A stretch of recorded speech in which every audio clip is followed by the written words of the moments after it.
Well, hello everybody, and welcome back to Notes from the Pastor Cave. And if you just watched the second video of the Genesis series and are now going and filtering into the third, I want you to understand I'm not being dogmatic about any of this stuff. What I'm simply saying is that there are possibilities in which, both camps have become very stubborn about some things. Between creationists and evolutionists, and that there really is at least a little bit of middle ground here, and I understand why the creationists have become stubborn. It's because they've been attacked. Really starting in the 17th century, 18th century, this thing called the Enlightenment, which is really in a lot of ways the unenlightenment. But the Enlightenment was in a very naked attempt to displace the idea of biblical thought with the idea of science. That science was going to be our rule, it was going to be our guide from now on, and not God. And so the Enlightenment individuals really began to push back against the scriptures, and they began looking for a weapon in which they could hammer away at the Bible. And it really wasn't, and really into the 1800s, almost the middle 1800s, before they found their perfect weapon. And that perfect weapon was what we call today Darwinism, the work of Charles Darwin. Now, I will tell you, a lot of Darwinists are more Darwin than Darwin was. Okay, so we're not really going to get into that, because a lot of what Darwin was saying was simple observation, and not necessarily making, vast theological statements. Okay. He's just seeing things, and he's reporting those things. It is the people after Darwin that take up his work as a weapon to pound away at the idea that God created the heavens and the earth. Okay, so creationists have had to kind of take a hard line because evolutionary scientists are very loosey-goosey in their science, and really have been from the very beginning. My favorite example is every single classroom. When I was a kid, every single class, didn't matter whether it was a science classroom or not, it could be an English classroom, okay? Every single classroom had that poster called, it was usually long and thin. It was the poster called "The Steps of Man," and it had this, this creature coming up out of the water, and then it gets taller and it gets straighter and it looks more and more human, and eventually we get to Homo sapiens, right? And it was just pounded into us from day one that this was not a hypothesis. This was not a theory, but that this was truth. It was absolute truth. What you saw in that picture, you're 7 years old, you're 10 years old, what you see in that picture that's the truth. That's the absolute. Well, we found out later on that a huge chunk of it is just made up. It was just speculation on people's parts. There was one of those steps of man was made entirely from one jawbone. Okay, so they formed a whole homonym from a jawbone. They say, well, this is it. This was obviously the next step. Okay, well, they didn't know that, and they had Neanderthals in there.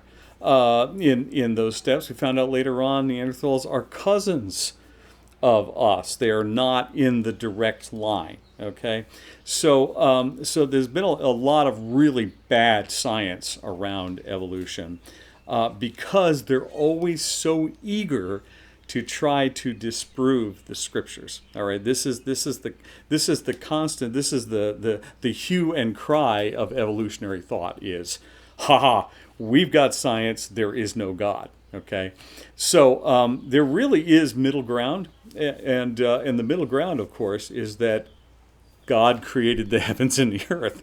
And science is just a reflection of what God did. And the more we delve into science, the more we discover the amazingness of what God does. And one of those things, and I talk to my students about this constantly, is that the more scientific we become as a people, and the more we understand science, the more we understand design. And as I tell my students all the time, design suggests a designer.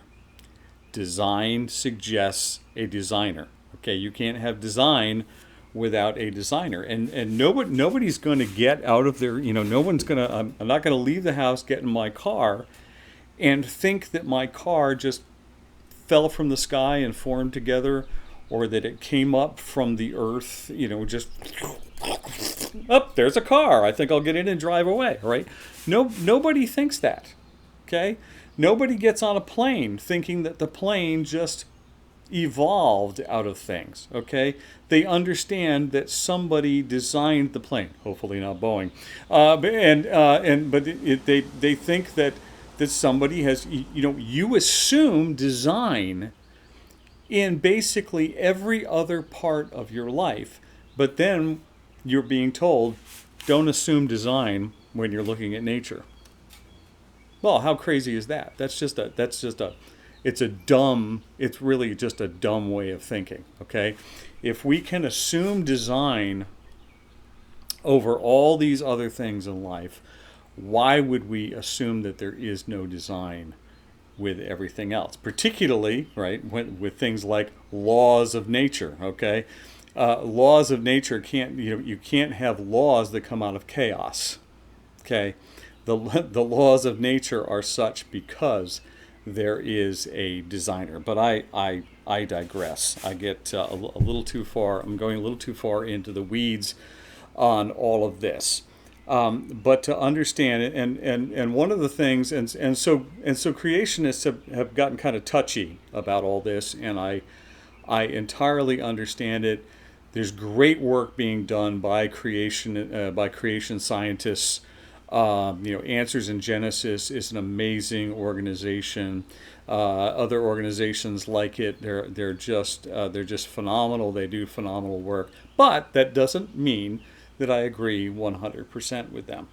And believe it or not, you can actually have disagreement with somebody and still agree with them on a whole bunch of other things, right? It's not like all or nothing, right? This is where creationists find themselves. They find themselves embattled by the majority. Though when I say that, one of the little phenomenon that's happened in the scientific community over the past 30, 40 years is that many of them very quietly have become people that believe in intelligent design, because they understand that where there is design, there is a designer. But one of the things that has become a little bit dogmatic with creationists is this idea of the day. Okay, so they're taking the Hebrew word for day, and they're saying it has to mean a 24-hour time period.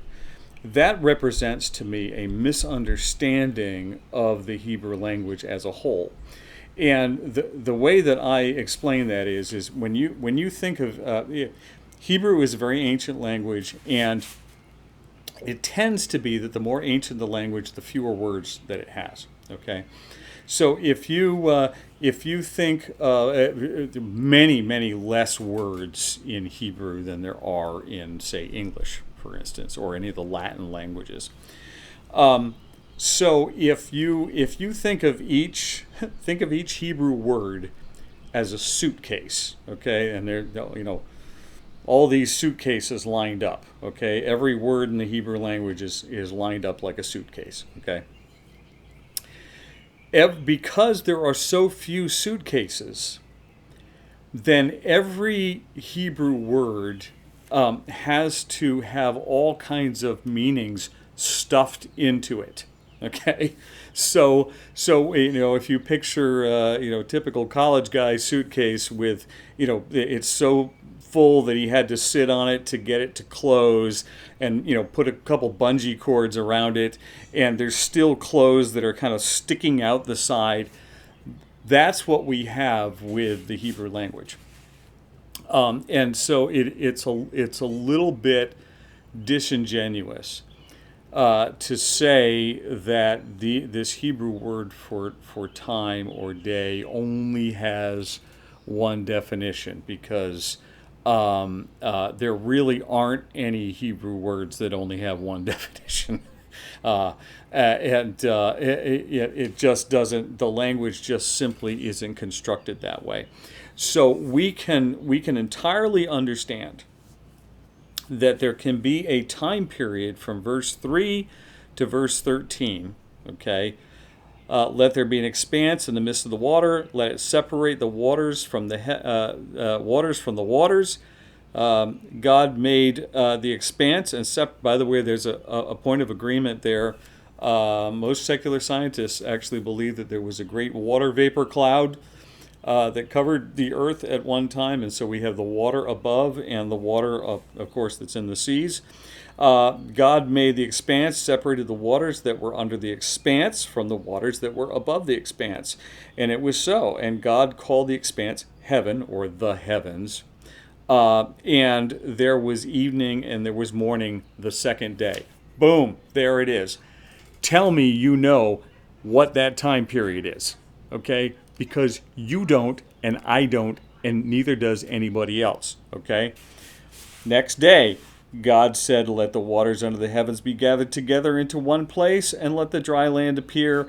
And it was so. God called the dry land earth, and the waters that were gathered together he called seas, and God saw that it was good. Everything God makes is good, okay? That we have a complete understanding of.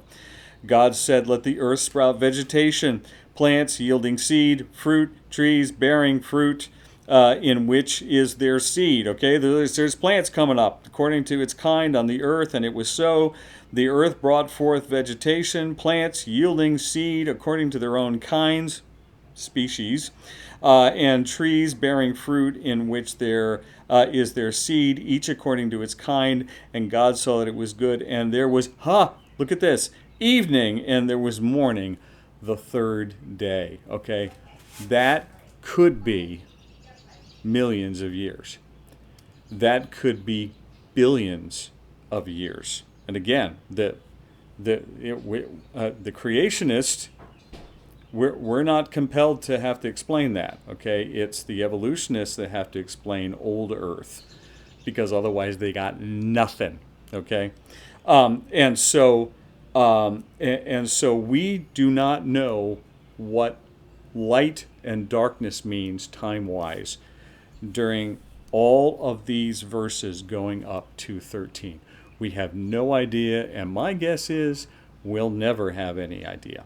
Okay, and so then we get into much more specific light when the sun and the moon are moved into place. I get it. Much more specific at that point. Okay, but that's really what we're looking at here in Genesis chapter 1. For those of you who disagree with me, please don't turn me off. Okay, I've got a lot of good things to say, I promise, even if you disagree with me vehemently. But I will tell you, you really have no reason to disagree with me on this. Okay, so that's it for that part of Genesis chapter 1. We're gonna get into the creation of humanity next, which is really where God's broad focus, everything, universe, then earth, now humans. Okay, so he's narrowing that focus. Vita brevis gloria aeterna. Life is short, glory is eternal. I got it right this time. Have a great day, and God bless.